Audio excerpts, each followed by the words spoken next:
Well, Anglicare WA is an organisation that supports people to address challenges in their lives, and so that's in the area of financial difficulty, homelessness, housing issues, and those issues largely are experienced by women and children. So our primary beneficiaries are women and children, and so our business is around addressing issues on a gendered lens. If you think about violence in families, that's probably the most clear example. So for us, we spend our time supporting women and children to lead better lives, to address challenges, and the natural extension from that is that we needed to look at our staffing, and 80% of the care workforce, or more in Western Australia, is women. So as an employer, as an organisation that's committed to justice and fairness, for us the business case was we need to ensure that we remove barriers to the women who are in our workforce, because they are the majority of the workers, and we need to make sure that there's career paths and opportunities available for those women to build their careers and progress and achieve their goals in terms of their work and their participation in the organisation. So for us, the business case is really straightforward. If we're genuine about the work we do with our clients, we have to have the similar focus to the people who do the work with us. And so that was our case.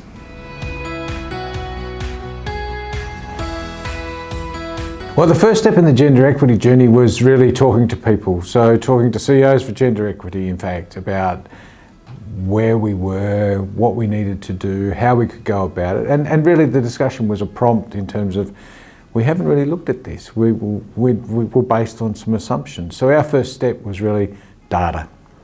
What have we got? What do we know? And how do we make sense of what we've got there? So we actually did the gender pay audit, and that gave us a lot of information around things we need to do.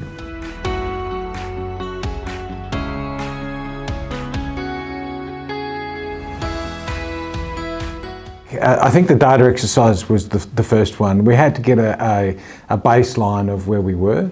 Our gender pay gap was relatively low, so we were happy with that, but we knew that was the first step, you know, that we couldn't just rest on that. So get the data, understand the position, then have some discussions across the organisation and with the board around what is our aspiration in this space. What is it that we really want to achieve? So being really clear about this is where we are and this is where we want to go.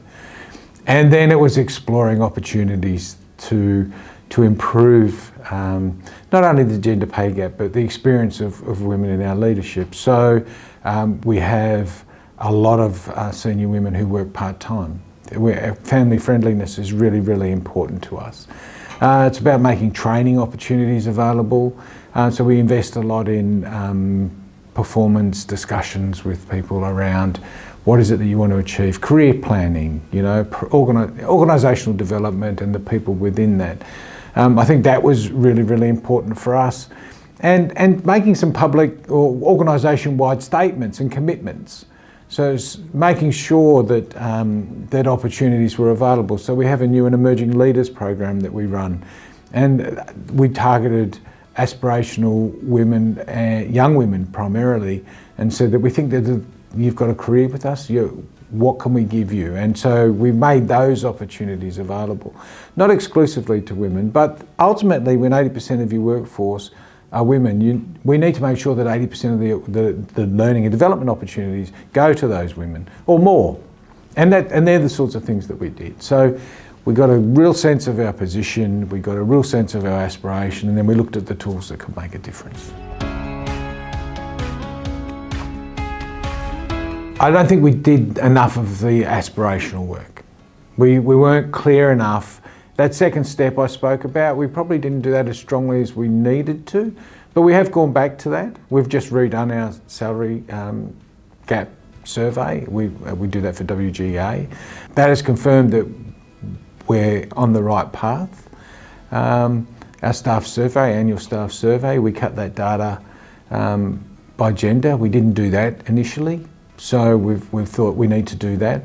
So it's really tweaking the things, being clearer about our aspiration, being more refined in our examination of the data. Those sorts of platform things that we needed to get right. I think the initiatives we put in place have worked, but maybe some of the underneath activity.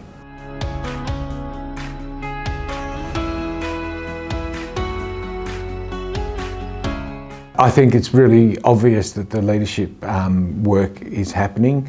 So we've had a lot of internal promotions and that largely have been filled by women. And so that investment in learning and development and career progression has really started to pay dividends. In the current employee climate in Western Australia, internal promotion is really a solution that we've chosen to pursue. And so what we're seeing is women stepping into more senior roles, guiding them in their career. We've expanded our sort of mentorship program so that there's more opportunities, formal and informal, for people. And the expectation is that everyone from the top down thinks about it. We recently had a recruitment exercise for our Director of People and Culture. The question of, is gender an issue in this position, was asked at the time, and the answer was yes, it is. We want to see an equal split in our recruitment panel of women. We were deliberate that this has to be done. Some really humbling learnings. I've already spoken about our proportion of women in the industry, in the number of women who are our clients. I think personally, I'd assumed that we were covered in terms of we were in a good position and everything was fine.